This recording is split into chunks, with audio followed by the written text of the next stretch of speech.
Как обычно, у меня сейчас будет утренняя группа по английскому.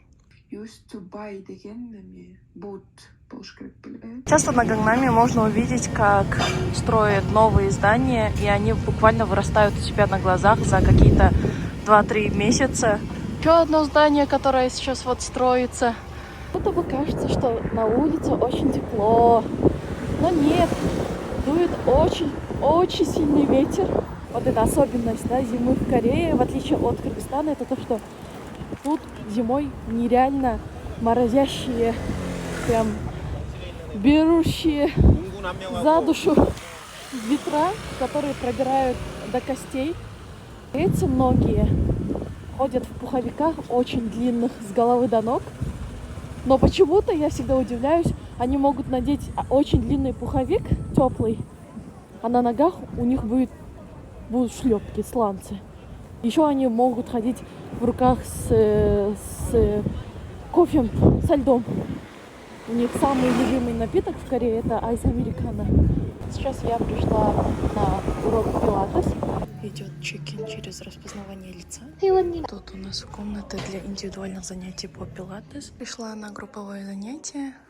Сегодня у меня вот такой тренажер. Называется chair, стул. Буду заниматься с группой. Занятие длится 50 минут. Можно регистрироваться на уроки через приложение в удобное время, когда они проводятся по расписанию. А так покупаешь абонемент заранее на месяц, на несколько месяцев. Я покупала абонемент на 6 месяцев, брала 48 занятий. В целом пилатес — это интенсивные тренировки на мышцы тела, на осанку, на все, в общем. В принципе, со стороны кажется то, что это очень легкие занятия, то, что тут не надо прилагать больших усилий, как будто бы они намного легче. Но на самом деле нет.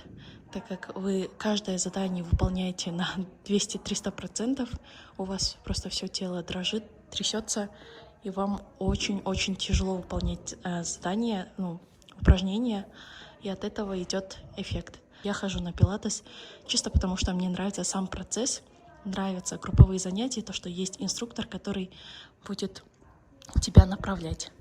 И нравится вот эта атмосфера того, что это занятия такие женственные, и только с девочками я занимаюсь тут. Бүгін ушундай тренажерде заниматься этебиз. Реформер деген тренажер.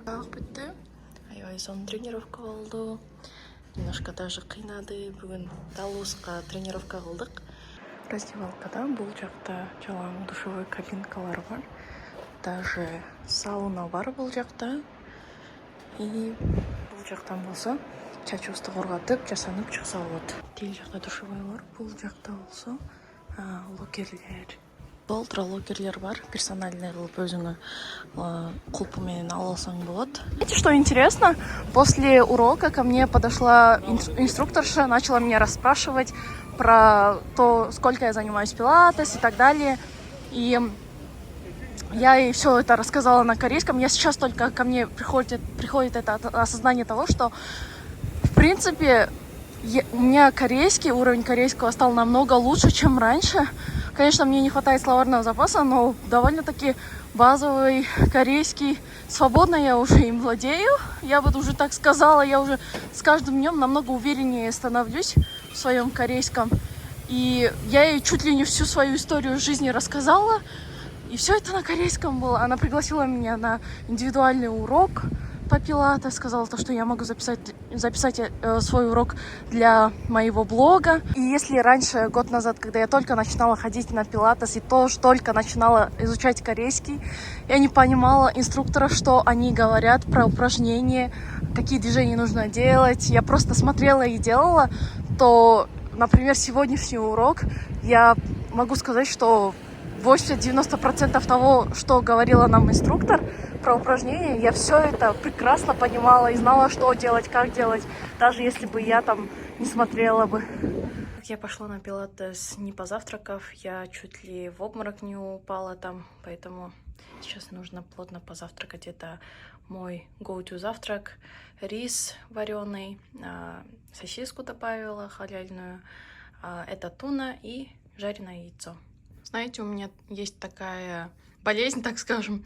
Если мне нравится какое-то блюдо или какой-то напиток, я могу кушать или пить его каждый день на протяжении месяцев. И вот у меня жизнь сменяется этими периодами, когда в один период я болею одним блюдом, во второй момент я болею одним напитком.